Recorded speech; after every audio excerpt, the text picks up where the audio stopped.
It's Saturday night. I'm relaxing. I have had a full day of sleep after working all week, and then I went out and got did my shopping, did some shopping. I went shopping for whiskey to begin with, and when I went to the government store, I picked up a couple of things that I've had before and that I like a lot. One of which is Glenkinchie 12 from the Lowlands, and I got an Isla Malt. It was the Ardbeg 10. Now I will be reviewing the Ardbeg 10 or doing a video about it because I have not done so before. I don't believe I have. I've done some Ardbegs, but not Ardbeg 10. Then I went to, where did I go? Oh yeah, the night before that, on Friday night when I was at work, I dropped off somebody just a block away from the liquor store, and it was 7 minutes till closing time. So I went in there and got a Talisker 10. And then I went and got my groceries. I got a whole bunch of food to last me the week. And then I went into another liquor store where I got this Jura Origin, 10 years old. Yeah, now I have had Juras before. I have had the Prophecy, which is a no-age statement. That one is heavily peated and spicy. I've had the Elixir, which I like a lot. It's a spicy one, but not over. It's just the right amount of spice. It's nicely balanced. I have also had the Jura Superstition. That's the one with the Ankh on the label. I don't like that one quite as much as I like the Elixir. But this is the Origin. Now they have a little different flavor wheel here. Say putting the Superstition on the top with lightly peated, and the heavily peated, which would be the Prophecy, on the bottom. The one on the right would be the Elixir, but I think they call it now the Jura. But I think I can still get Elixir somewhere. And over here on this side would be the Origin, which would be light and delicate. The Jura would be rich and full-bodied. Yeah, Superstition is lightly peated, and the heavily peated would be the Prophecy. Those are like the range. This is bottled at 43% alcohol by volume at 750 mils. It has a nice, interesting box. And it says here, Origin, in a world of its own, the Isle of Jura can be found nestled off the west coast of Scotland. It's a place famed as much for its folklore as it is for its whiskey. A magical haven where a sense of solitude pervades. One road, one pub, one community, and one distillery. There is no whiskey and no island quite like Jura. It truly is in a world of its own. It says the same thing in French beneath it. Distilled, aged in bottles in Scotland. Jura Distillery, Craighouse, Island of Jura, a bunch of postal code or something in Scotland. So it's light and delicate.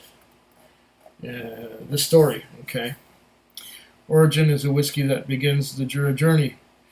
It's funny, I've done the whole journey already and I haven't been at the beginning yet. It carries the traditional Celtic symbol for birth, beginning in the forces of nature.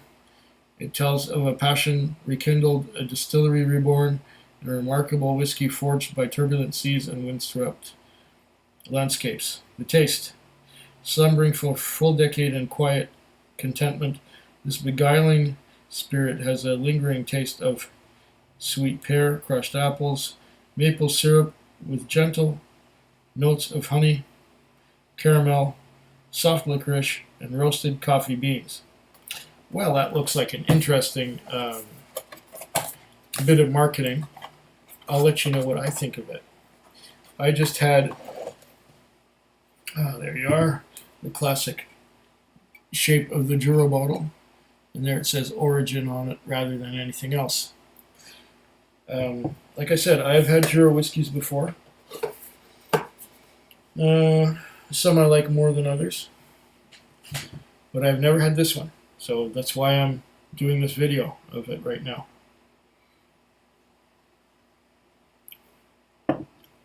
I did have a gin and tonic to get my evening beginning. Can't see much with these on, so I will put these. Oh, much better. Now I can see. Now I can see myself on the screen. Now where's that little tab that I'm supposed to pull off here to get this baby open? Come on. I see you. Why can't I grab you? Am I going the wrong way about it? Oh, well, let's persuade it just a tiny little bit here. Now I got you. I just had to get the end. Yeah, okay. Get that off of there. And here we go. Yeah. No, it does smell kind of light and delicate. We have a clean glass here, because the dirty one had dried up something on the bottom, and that something was from a bourbon, I think. I think I had bourbon last. No, maybe it was something else. What did I have? I had a blend. I don't remember what I had. Doesn't matter. It was in the morning. It was after work. I was tired. I know I had 3 drams after breakfast. Or did I have 2? Ah.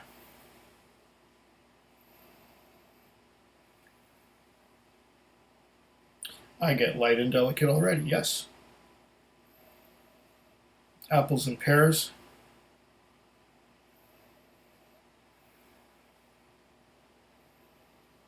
Mostly apples and pears. Let's try with one. Slightly spicy. That one's blocked. Apples and pears, yeah, definitely. Let's see now, what does it say on here?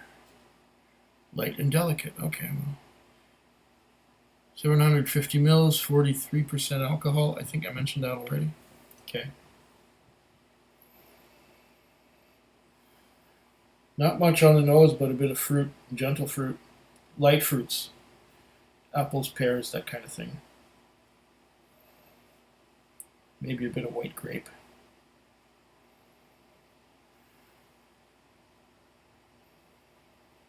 There's a definite caramel toffee note to it.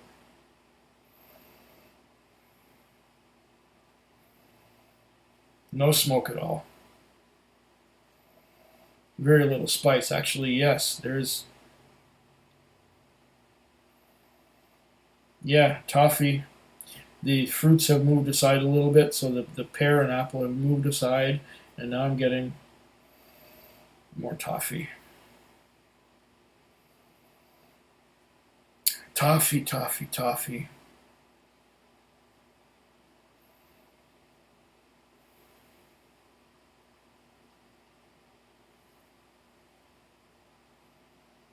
I'm getting more pear and apple again.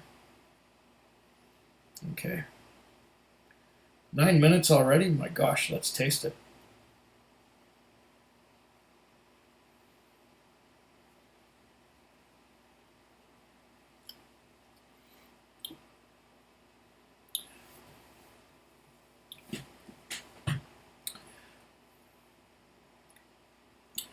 Interesting. Initially, I'm getting fruit. And then salt and pepper. It's a little bit salty, or it's got some of that maritime saltiness to it. And I got a great big explosion of pepper. Then the pepper subsided. And now I'm getting maybe a bit of a sour note. and some caramel. More sour than caramel. Let's try it. Let's cleanse the palate.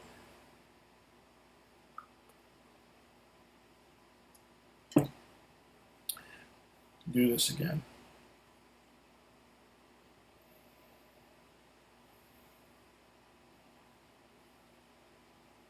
Yeah.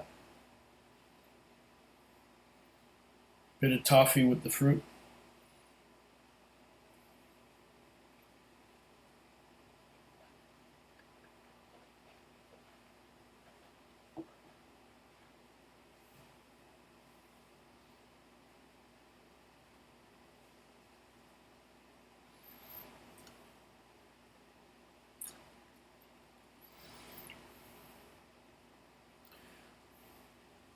First I taste the fruit.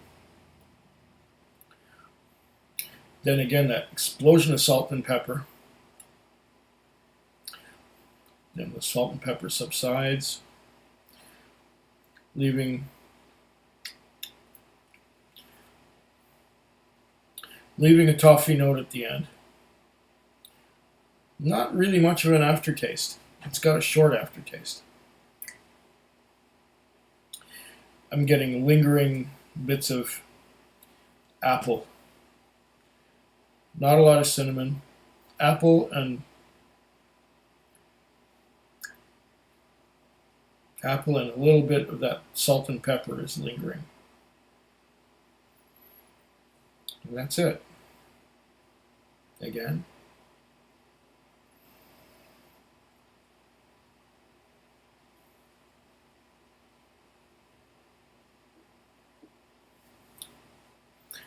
Once again, initially fruit, then salt and pepper.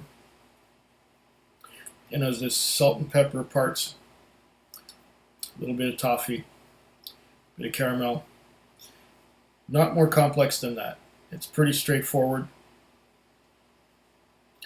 If you like a little bit of salt and pepper, and you like fruits like apples and pears, and you like a little toffee note towards the end,